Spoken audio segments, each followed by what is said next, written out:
চলন্ত সিঁড়ি দিয়ে রাস্তা পার হবেন নগরবাসী, এমনটা কে ভেবেছিলেন? যখন ফুট ওভারব্রিজে অনীহা নগরবাসী, তখন এই উদ্যোগ তাদের স্বপ্নকেও যেন হার মানিয়েছে।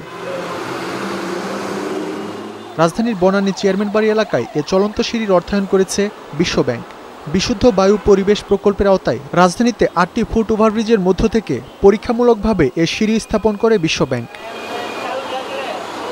ঢাকা উত্তর সিটি কর্পোরেশনের তত্ত্বাবধানে প্রায় ৩.৫ কোটি টাকা ব্যয়ে এ প্রকল্পে সম্পৃক্ত হরাইজন টেকনো লিমিটেড। মালয়েশিয়া থেকে আমদানি করা এ দুটি চলন্ত সিঁড়ি ব্যবহার করে ঘন্টায় ৬,০০০-এরও বেশি মানুষ রাস্তা পার হতে পারবে। পর্যায়ক্রমে ফার্মগেট, শাহবাগ সহ ব্যস্ততম এলাকাগুলোতেও এ সিঁড়ি চালু করবে ডিসিসি। পৃথিবীর বিভিন্ন উন্নত নগরীর তুলনায় ঢাকা মহানগরীও এগোচ্ছে এবং তারই একটি বহিঃপ্রকাশ আপনার এই এসকেলেটর ব্যবহারের বিষয়টি। আরও কয়েকটি এসকেলেটর সমৃদ্ধ ফুটওভার ব্রিজ ঢাকা মহানগরীতে করার চিন্তাভাবনা আছে। নিরাপত্তা সহ সিটি কর্পোরেশনের সার্বিক তত্ত্বাবধানে সকাল ৮টা থেকে রাত ৮টা পর্যন্ত সর্বসাধারণের জন্য চালু থাকবে এ চলন্ত সিঁড়ি।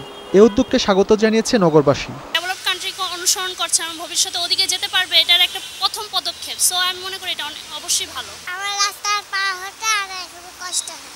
আমি নর্মালি রাস্তা পার হতাম, কিন্তু এটা হওয়ার পর থেকে আমি এটা ব্যবহার করছি। বয়স্ক যারা আছে তারা উঠানে খুবই সুবিধা হয়েছে। তবে ব্যয়বহুল এ প্রকল্পকে বিলাসিতা বলছেন নগর বিশ্লেষকরা। বর্তমান সময়ে আমাদের অর্থনৈতিক যে অবস্থা, সেইখানে এই ধরনের বিদ্যুৎ চালিত সিঁড়ি বা এসকেলেটর রাস্তা পারাপারের জন্য এটা অবশ্যই বিলাসিতা। রাস্তা পারাপারে ফুট ওভারব্রিজ ব্যবহারে কঠোর আইন প্রণয়নের দাবিও জানান তিনি।